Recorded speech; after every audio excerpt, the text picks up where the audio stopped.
ჩვენ დავბრუნდით პირდაპირ ეთერში ჩვენი სტუმარია თინა ხიდაშელი საღამშვიდობისა. დღეს ეთერში შესვლამდე ცოტა ხნით ადრე პრემიერის გადაწყვეტილება გახდა ცნობილი 50%-იან ბარიერზე. უმრავლესობამ დაარწმუნა პრემიერ თუ პრემიერის პირადი ინიციატივა და თქვენ დაგარწმუნოთ, იმიტომ რომ 13 თებერვალს იქნა ინიცირებული კანონპროექტი და იქ სულ სხვა პროცენტები ეწერა. ანუ ის კანონპროექტი ვისი იყო, ვისი ინიციატივა? აი 4 დღეში რა მოხდა მოგვიყევით. პარლამენტში ინიცირებულ კანონპროექტზე ალბათ საუბარი ხო? კი, დღეს ძალიან მნიშვნელოვანი გადაწყვეტილება მიიღო საქართველოს პრემიერ-მინისტრმა, ძალიან ღირებული, მისასალმებელი, ეს იყო დიახ მისი ინიციატივა. უпростоრედ გუშინ როგორც იცით პოლიციის ხმა იყო და იქ დაიწყო საუბარი ამის შესახებ და ირაკლის წინადება იყო დღეს რომ საბოლოოდ ეს თემა დახურულიყო და წერტილი დასრულიყო ამ საკითხებზე.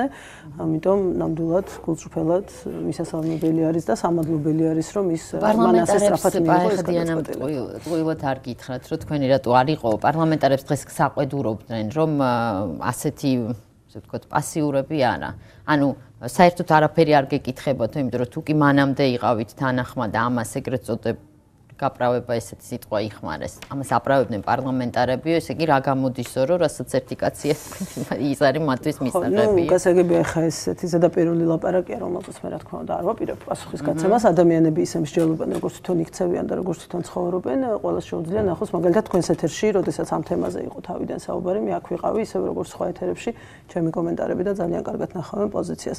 პოზიციები იყო განსხვავებული, ეს ყველა მიცის, აქ არაფერი არ არის დასამალი პოზიციები რო განსხვავებული იყოს ყველა მიცოდა მე ვამბობდი თქვენს ეთერშიც თქვი რომ ეს არის წინადებები რომელთაც ჩვენ მივდივართ მოლაპარაკების მაგიდასთან მოლაპარაკების მაგიდა იმისთვის არსებობს სწორედ რომ მოვისმინოთ შემოთავაზებები მიმსჯელოთ და შემდეგ ეს მოლაპარაკების მაგიდის დამსახურება იყო 50% ეს იყო ირაკლის პირადად ირაკლის ინიციატივა რომელიც უფრო დემოკრატია ვიდრე მთელი უმრავლესობა ასეთი შთაბეჭდილება მრჩება და ასეა თუ არა ის ვერ იქნებოდა ქართული ოცნების ლიდერი რომ იყოს პრინციპულად განსხვავებული იმ უმრავლესობისგან რომლის ლიდერიც არის.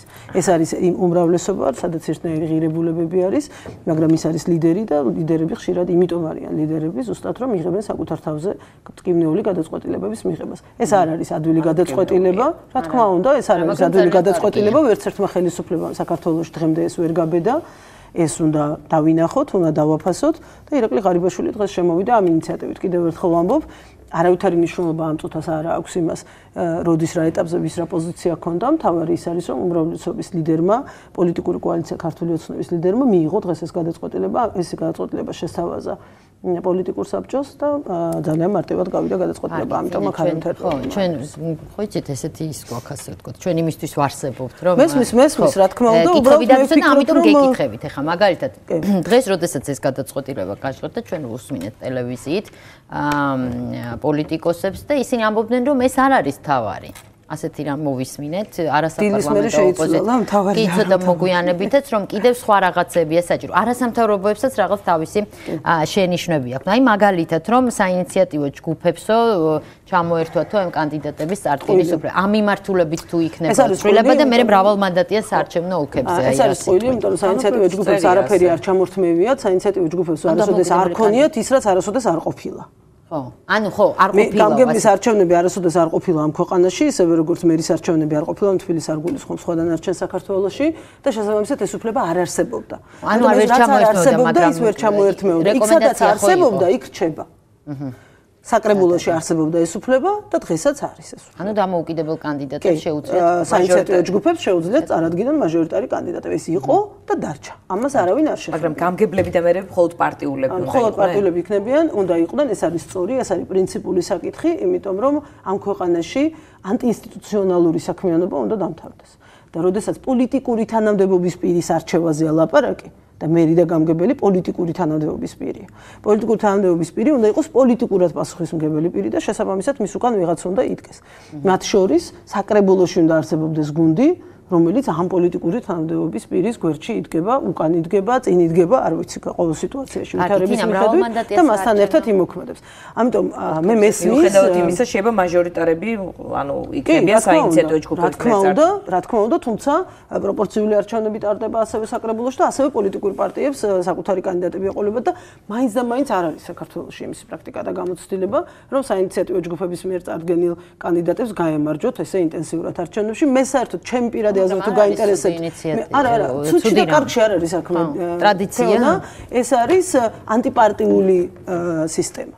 ანტიპარტიული სისტემები უნდა დამთავრდეს, არაფორმალური სისტემა, დაჯგუფებები, საძმაკაცოები, უბნები, ეს უნდა დამთავრდეს. ეს არის პოლიტიკას განსაზღვრავს ძალიან მრავალფეროვანია პოლიტიკური არჩევანი საქართველოში.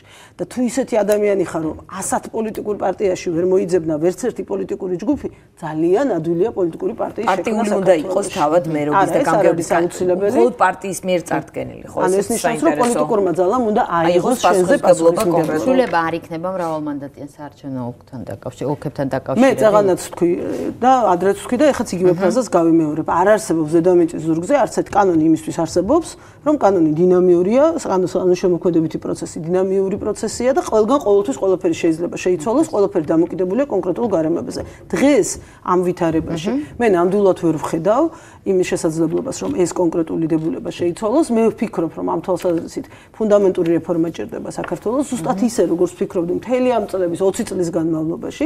ეს არის საკონსტიტუციო საკითხი და ის არ შეიძლება ეს ძალიან აბსოლუტურად სუპერდემოკრატიული, ძალიან გამჭვირვალე და ძალიან კარგი სისტემა კონდეს სადღაც და არ კონდეს სხვაგან. ამიტომ მე ვფიქრობ, ეს არის კონსტიტუციური საკითხი, ეს სისტემა, რომელიც უნდა საკონსტიტუციო რეფორმის ფარგლებში დადგეს დღის წესრიგში და შესაბამისად, შემდეგი საპარლამენტო არჩევნების დღის რეჟიმში უნდა განვიხილოთ. გაცილებით უფრო მნიშვნელოვანია ეს შესაძლებლობა გაჩნდეს ქვეყნის პარლამენტის არჩევნების დროს და შემდეგ ეს გადაეცეს უკვე შესაბამისად ადეკვატური იყოს უკვე დანარჩენი სისტემა წარმომადგენლობითი ორგანოების. ძიმე გადაწყვეტილება ახსენეთ და ძალიან მოკლედ, ანუ მეორე ტურებს ელოდებით ბევრგან. მე ჩემი პირადი აზრით თუ გაინტერესებთ, არა. თბილისში? არა. თბილისში დავით ნარმანია აიღებს 40 პლუს რამე? მე ვარ 100%-ით დარწმუნებული, რომ დავით ნარმანია აიღებს ზუსტად იმდენ პროცენტს, რამდენიც ან დაახლოებით, კაი, ზუსტად ახლა ნამეტანია. დაახლოებით 10%, რამდენიც აიღო თბილისში კოალიცია ქართულმა ოცნებამ. ამაში ვარ დარწმუნებული. იმიტომ რომ არაფერი არ მომხდარა პირველი ქვეყანაში ამ წელიწადნახევრის განმავლობაში ისეთი რაც ამას დრამატულად შეცვლიდა ამ რიცხვებს, არაფერი არ მომხდარა საპრეზიდენტო არჩევნების შემდეგ რაც დრამატულად შეცვლიდა ამ რიცხვებს და მესამე თუ კი ვინმე რომელიმე ერთ კონკრეტულ წარმატებულ მინისტრს შეგვიძლია ვილაპარაკოთ, ვისის მთელი ქვეყანა მადლიერი უნდა იყოს და კმაყოფილი ვის საქმეებითაც, ეს სწორედ დათო ნარმანია, რა თქმა უნდა, იმ მინისტრთან ერთად, რომელიც აქ იყო თქვენთან ახლა, აი ამ რამოდენიმე წუთის წინ. ამიტომ მე ვფიქრობ, რომ სწორედ აი ამ სამი ფაქტორის გათვალისწინებით მე ვფიქრობ, რომ დათოს არანაირი პრობლემა არ ექნება. 50 მე ვხუბრობდი კიდევაც, რომ თუ გინდათ 60%-იანი ბარიერი შემოვიყოთ თბილისში, ნამდვილად ძალიან თავდაჯერებული. მაგრამ არის თბილისელების კოალიცია დაჯერებული. რა თქმა უნდა, ღმერთ მე არ მithქოს, რომ 100%. თქვენი მხარდამჭერების სხვათა შორის, რომლებსაც უნდათ მაინდა-მაინც თბილისელი უნდათ რაღაც უფრო ისეთი. მე არ მგონია, რომ ჩემი მხარდამჭერები, ჩემი პოლიტიკური ძალის მხარდამჭერებში იყვნენ ისეთი ადამიანები, ვისაც მაინც და მაინც თბილისელები სისხლს რო უსინჯავენ. არა, უბრალოდ არ იცნობსო ქალაქს. არა, ეს სხვა საკითხია. თინა, ამაზე არის ლაპარაკი და არა იმაზე, რომ ვიღაც დაიბადა თბილისში თუ არა, ეს დედაქალაქია და იმიტომ რომ ვიცი რომ ეს პოზიცია არ აქვს მოდის პარლამენტში 21-ში გავრცელდა ინფორმაცია, რომ ნაციონალურ მოძრაობა არ დაესწრება. თქვენ რა ინფორმაცია გაქვთ და არაფერი ამის შესახებ ნამდვილად რას აპირებს ნაციონალური. რამე შეკითხვა გაქვთ, აი კრიტიკული, მაგრამ თუ ნაციონალურ მოძრაობა არ დაესწრება, მით უმეტეს რაღაც თქვენზე იქნება ტვირთი, რომ ცოტა შეახდეთ, ცოტა გააკრიტიკოთ. არა, მე არ მგონია რომ სპექტაკლი უნდა ვითამაშოთ ახლა იქ და რაღაცა კეთილი და ბოროტი გმირებოთ უნდა გავიყოთ საპარლამენტო უმრავლესობა და სხვადასხვა ხასიათის კითხვები უნდა დავსვათ. ეს როდესაც პირველი გამოსვლა პრეზიდენტის, რომელიც ერთი წელიც არ არის, ხო, ჯერ რამოდენიმე თვე არის, რაც ამ პოსტზე მუშაობს, მე ვფიქრობ, რომ ძალიან არასერიოზული იქნება ჩვენი მხრიდან, რაიმე ხა კრიტიკაზე ვილაპარაკოთ, ან რაიმე მომწონს ან არ მომწონს ვილაპარაკოთ, ძალიან ადრეა ამაზე საუბარი. ჩვენი გამოსვლები მე ხარ ვიცი, რომელი ფრაქცია რას აპირებს ნამდვილად და ამაზე არ გვისაუბრია ჩვენ ნაციონალურ მოძრაობა არა ვართ როცა ერთი კაცი წერდა ყველა ფრაქციისთვის ტექსტებს და ისე გამოდიოდნენ მაგრამ ჩვენ ნამდვილად ჩვენი გამოსვლები მე დარწმუნებული ვარ რომ იქნება პრინციპში პრაქტიკულად ერთნაირი იმ გაგებით რომ ის იქნება ხედვებზე ორიენტირებული ვიდრე შენიშვნებზე ან კითხვებზე ორიენტირებული. კი, ერთი შეკითხვა მაქვს. პრემიერ-მინისტრმა იმედის ეთერში ინტერვიუში თქვა, რომ ოპოზიციას სიურპრიზს უმზადებენ. 50%-იანი ბარიერი იყო ეს სიურპრიზი, თქვენ რა ინფორმაცია გაქვთ თუ კიდევ რამეს უნდა ველოდოთ? არა, მე ნამდვილად არ ვიცი ირაკლისას გულისხმობდა, როდესაც ამას ამბობდა, ამიტომ ეხა სპეკულაციებს არ დავიწყობ. ეს არ იყო სიურპრიზი, ჩემის აზრით, ეს იყო ძალიან ის 50% ბარიერს გულისხმობს. ეს იყო ძალიან მოსალოდნელი, არა მგონია, თუ გამოვრიცხავთ იმ რამოდენიმე ინტერვიუს, რომელიც უმრავლესობის დეპუტატებმა დიახ ნამდვილად მისცეს, რაც ისინი გადაწყვეტილად ამბობდნენ და იცავდნენ ამ 40%-იანი ბარიერის თემას, ძირითადი ხაზი ჩვენი ბოლომდე მაინც ის იყო, რაც მე წეღანაც ვთქვი, რომ ჩვენ ვიტოვებდით ამ ლუფტს. იცით როგორ არის? არის თემები, რომელიც არსით რევიზიას არ ექვემდებარება. ისე როგორც მრავალმანდატიანი ოლქები მაგალითად. ჩემთვის ეს იდეა რევიზიას არ ექვემდებარება. და ეს არის ჩემთვის ყველაზე უფრო დემოკრატიული სისტემა, რაც საქართველოში შეიძლება არსებობდეს, მაგრამ ყველაფერს აქვს თავისი მომენტი და სწორი მომენტი უნდა იყოს შერჩეული იმისათვის, რომ გადაწყვეტილება ერთი გახდეს საჯარო და მეორე უკვე გახდეს კანონმდებლობის ნაწილი. ეს მომენტი იყო დღეს როგორც ჩანს ირაკლიმ ჩათვალა, რომ დღეს იყო ეს მომენტი 50%-იან ბარიერთან დაკავშირებით.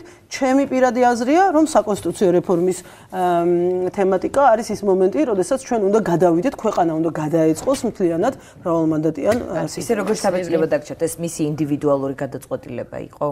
ეს მისი დიახ აბსოლუტურად ივანიშვილს ეჭვი რომ მან ურჩია რაღაც ტიპის ეს იყო ირაკლის ინდივიდუალური გადაწყვეტილება ეს შემიძლია გითხრათ აბსოლუტური დაზუსტით ოღონდ ხა ესეთ გადაწყვეტილებებს ადამიანები რაღაც ჰაერზე არ იღებენ ბუნებრივია ეს იყო იმ ძალიან ბევრი საუბრების შეხვედრების იცით თქვენ რომ უამრავი პოლიტიკურ საბჭოს მიეძღვნა საარჩევნო კანონმდებლობაზე მსჯელობას და უამრავჯერ ეს თემა იყო ბევრი არგუმენტები იყო ნათქვამი ყველა მხრიდან პარლამენტის თავმჯდომარეს შემიძლია გითხრათ რომ რა თქმა უნდა ის 50%-იანი ბარიერის მომხრე იყო.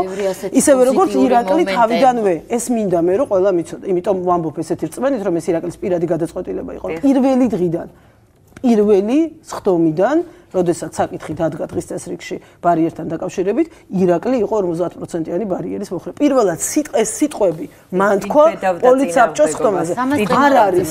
ესე არ არის საკითხი თამაზ ტყემალაძე არა. ზურაბ ტყემალაძე. ზურაბ ტყემალაძე მე როგორც ვიცი იყო მომხრე მოგვიყვამი ხო, ამიტომ აი ზუსტადაც ვინ ბედავდა ესე არ დგას უმრავლესობაში საკითხი, საბედნიეროდ ეს სხვა უმრავლესობა არის. ირაკლი თავიდანვე ამ პოზიციის მომხრე იყო, მან ბევრი არგუმენტი მოისმინა ამ კვირეების განმავლობაში და დღეს როგორც ჩანს ის უკვე მზად იყო ამ გადაწყვეტილებისთვის და დღეს ის დიდი მადლობა. თინა ხიდაშელი იყო ჩვენი სტუმარი, დღეს გემშვიდობებით, ხვალ ისევ ვიქნებით ეთერში. კარგია, ასეთი ბევრი